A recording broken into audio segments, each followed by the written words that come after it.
তুমি পানি ঘোলা করো নাই, তাহলে তোমার বাবা ঘোলা করেছে, এরকম একটা ব্যাপার না। অ্যান্ড দেন তাকে ধরে এনে মেয়েটাকে দেখায়। রাত্রে 4:30টার সময় সেখানে মামলা দায়ের করা হয়েছে। সাজেক থেকে বা অন্যান্য জায়গা থেকে যে সমস্ত পর্যটকদের গাড়ি এটা আটকে গিয়েছে। একটা ধর্ষণকাণ্ড নিয়ে সেখানে ঘটনা ঘটলো, একজনকে গ্রেপ্তার করা হলো, তারপরেই যেন পরিস্থিতি আবার হঠাৎ করে উত্তপ্ত হয়ে গেল। আমরা দেখলাম 3 জন সংঘর্ষের ঘটনা ঘটলো, 3 জনের মৃত্যুর ঘটনা ঘটেছে। আপনি এর পেছনে সে কারণগুলো যদি ছোট করে একটু আমাদের জানান যে আসলে এর পেছনে নৈপথ্যে কী আছে। আপনি যেটা বলছেন ধর্ষণ কাণ্ড, আমি 25 তারিখ থেকে বলা শুরু করেছি যে এটা আসলে ধর্ষণের ঘটনা ঘটে নাই। আচ্ছা। এবং বেশ কয়েকদিন ধরে টকশোতে আমি বলেছি, কারণ আমি যেহেতু ওই অঞ্চল নিয়ে সাংবাদিকতা করি, আমি আমার নিজস্ব অনুসন্ধানে আমি এটা আগেই জানতে পেরেছিলাম। এবং আজকে সকালে 10টার দিকে ডাক্তাররা এই পুলিশের কাছে এই মেডিকেল রিপোর্ট হস্তান্তর করেছে। এবং আমি জাস্ট দেখাতে চাচ্ছি, this is the medical report, এটা আমার হাতে আছে। এই মেডিকেল রিপোর্টে আমরা দেখতে পাই যে মানে ধর্ষণের জন্য যে যতগুলো সিমটম আছে সবগুলোই নেগেটিভ।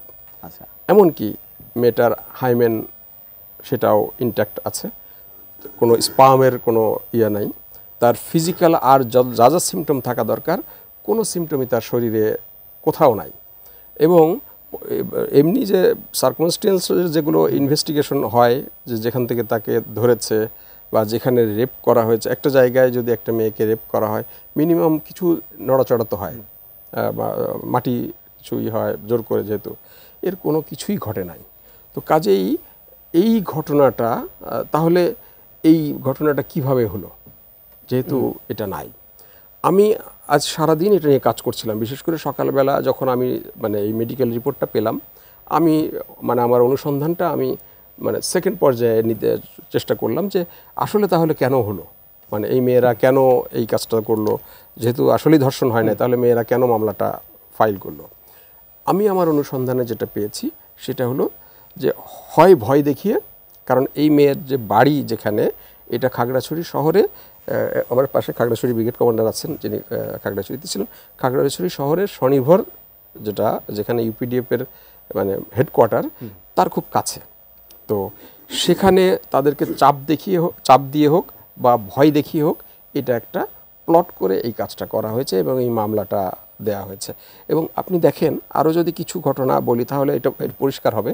সেটা হলো যে যখন এই মেয়েটাকে নিয়ে আসা হলো, মেয়েটাকে নিয়ে রাত 12টায় ডাক্তারের কাছে নিয়ে গেছে যারা মেয়ের বাবা এবং মারমা স্টুডেন্ট কাউন্সিলের যে সেক্রেটারি উইকানু মারমা এবং ওই সংগঠনের আরও কিছু নেতা নিয়ে গেছে।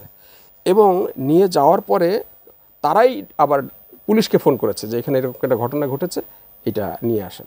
এদিকে যখন এই ঘটনা ঘটছে, সেখানে আবার আরেকটি গ্রুপ আপনার এই মোবাইলে একটা ছবি নিয়ে একটা হিন্দু বাড়িতে, সংখ্যালঘুর বাড়িতে গিয়ে বলছে যে তোমার ছেলে এই কাজটা করেছে। তো বলছে মানে চয়নশীল, তো তারা বলছে যে আমার ছেলে তো কাপ্তাইয়ে পলিটেকনিক্যালে পড়ে, সে তো কাপ্তাইতে আছে। দেন ছবিতে ভিডিও কলে দেখিয়েছে, দেন বলছে তাহলে তোমার ছোট ছেলে এটা করেছে। ওই যে যেটা আমরা বলি যে মানে তুমি পানি ঘোলা করো নাই, তাহলে তোমার বাবা ঘোলা করেছে, এরকম একটা ব্যাপার না। অ্যান্ড দেন তাকে ধরে এনে মেয়েটাকে দেখায়। মেয়েটা নিজেও জানে না যে কারা তাকে ধরে নিয়ে গেছে, কারা তাকে রেপ করেছে, তারা বাঙালি না তারা পাহাড়ি, কিছুই জানে না, কারণ আমি সে বলতে পারে নাই। তো দেন তারপরে ডাক্তারের কাছে যখন গেছে, ডাক্তারের কাছে যাওয়ার পরে ওখান থেকে তারা আবার পুলিশ গেছে, বলছে আমরা এখনই মামলা করব। তারা এই গ্রুপটাই, এই 7 জন আর উইকানু মারমা এবং তার বাবা, এরা সবাই মিলে আবার পুলিশ এসছে। রাত্রে 4:30টার সময় সেখানে মামলা দায়ের করা হয়েছে। তাহলে আমরা যদি এইটুকু ধরে নিই, তাহলে আমরা দেখতে পাই যে একটা ধর্ষণের ঘটনা যদি ঘটেই থাকে, তাহলে বিচার প্রক্রিয়া অলরেডি শুরু হয়েছে। তো একজনকে আটকও করা হয়েছে এবং তাকে রিমান্ডে নেওয়া হয়েছে। বাকিদের নাম বের করার জন্য এই রিমান্ড প্রক্রিয়াটা মানে শেষ করা দরকার ছিল, কিন্তু সেই কাজটা না করতে দিয়ে সকালবেলা দেখা গেল যে হাজার হাজার লোক, এর মধ্যে তারা ব্যানার ট্যানার বের করে ফেলেছে, তারা রাস্তায় ব্যারিকেড দিয়েছে এবং তারা ওই যেহেতু ঢাকা থেকে অনেক গাড়ি যায়, পর্যটনের গাড়ি ছুটির সময়, সেই গাড়িগুলো আটকে দিয়েছে। আবার সাজেক থেকে বা অন্যান্য জায়গা থেকে যে সমস্ত পর্যটকদের গাড়ি, এটা আটকে গিয়েছে। যখন এটা আইন শৃঙ্খলা বাহিনী এটা ক্লিয়ার করতে গেছে, তাদের উপরে ইট পাটকেল, আমরা ছবি দেখে দিচ্ছি।